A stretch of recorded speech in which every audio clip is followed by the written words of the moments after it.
Alors bonjour tout le monde. J'ai un ami qui refuse systématiquement de répondre sur des questions personnelles et il dit toujours « ma vie privée ne concerne que les journalistes ». Alors effectivement, c'est ce que je vais faire aujourd'hui.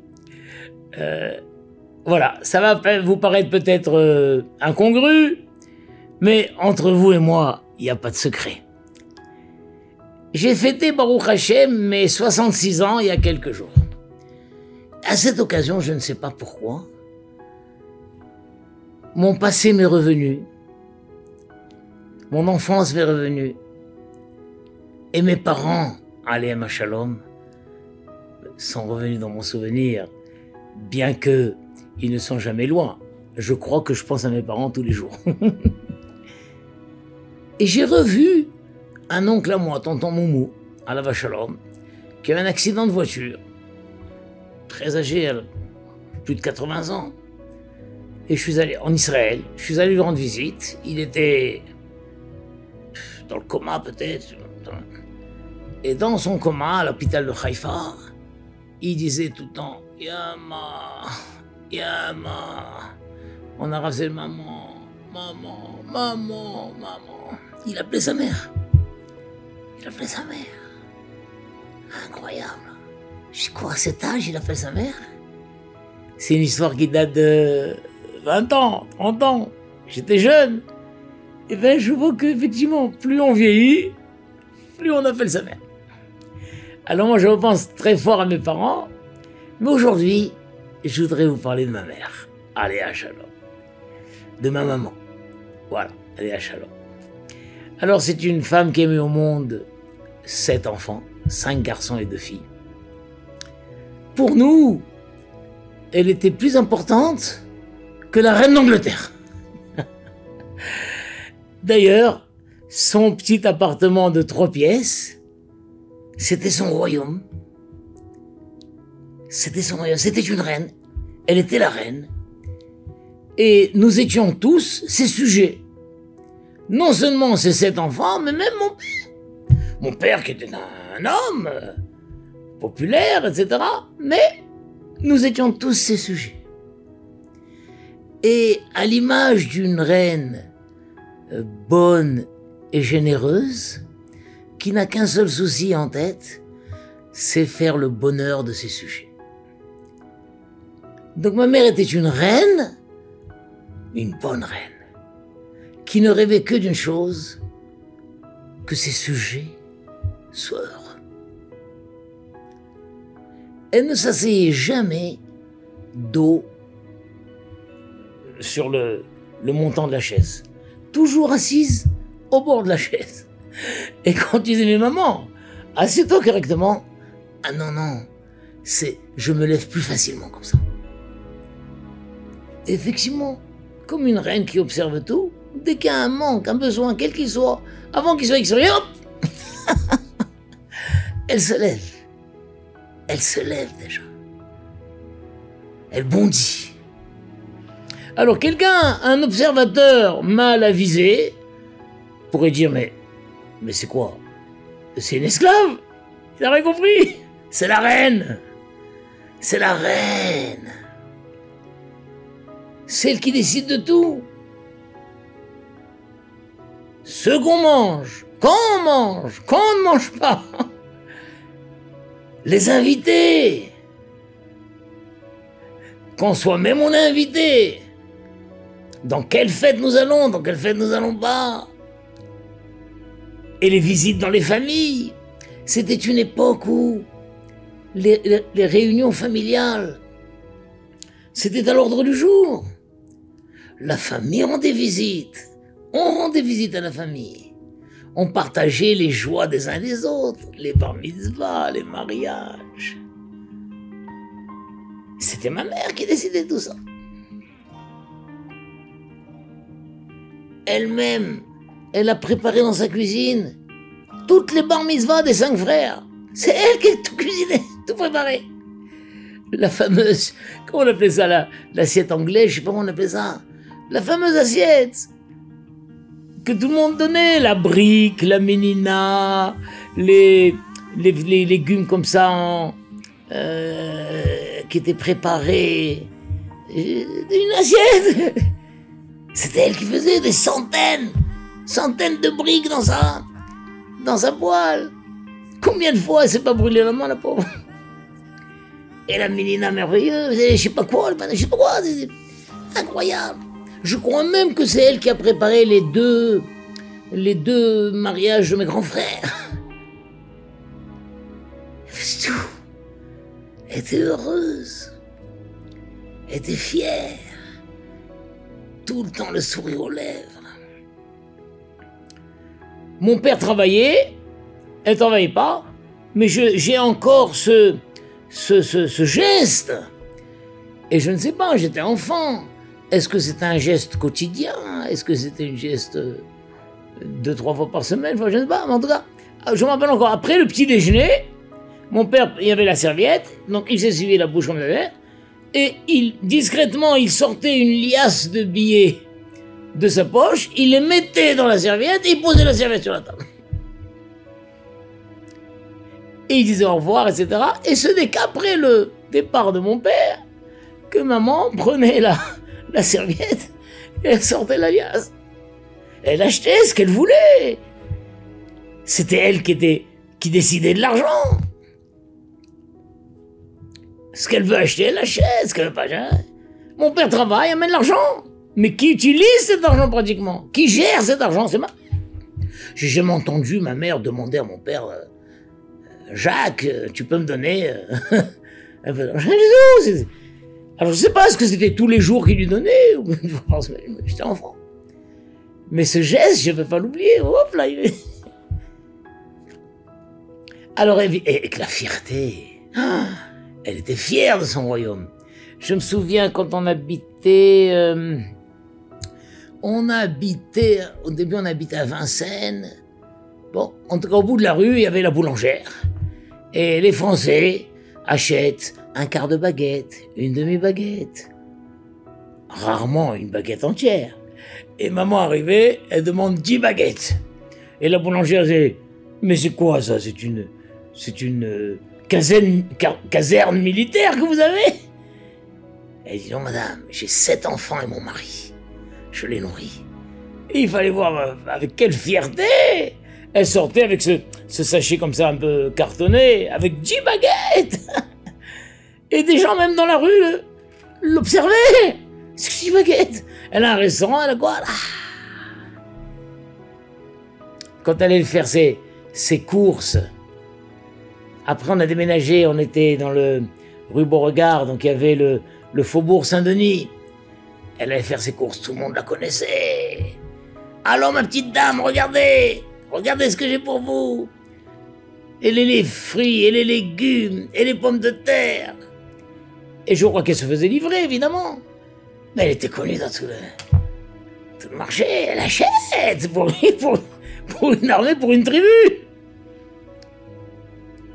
Alors évidemment, elle avait ses moments de détente. Bien sûr. L'après-midi, je ne sais pas si elle avait un ou plusieurs petits feuilletons qu'elle regardait à la télé, ça. Elle ratait jamais son feuilleton. Elle avait les magazines féminins, je ne sais pas si ça existe encore. Ces magazines. Et puis elle avait ses amis qu'elle rencontrait au marché. Elle restait, elle papotait. Elle avait son temps, elle gérait son temps. Je me souviens une fois j'étais avec elle, elle a rencontré une dame, elle papotait, rien. Et après elle m'a dit, ça fait 60 ans qu'on s'était pas vus, on était à l'école ensemble à la Marsa, vous vous rendez compte?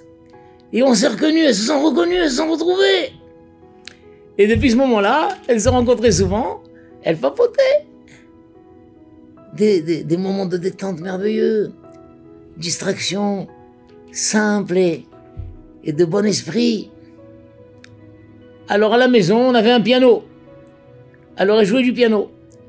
Alors elle s'excusait, mais elle disait qu'à l'époque, on lui a appris à jouer du piano d'une main, c'est tout. Alors elle jouait du piano d'une main. Elle chantait, elle avait une voix formidable. Elle chantait, très belle voix. Elle chantait, d'ailleurs, je me souviens encore, le soir de Pessah, après le Seder,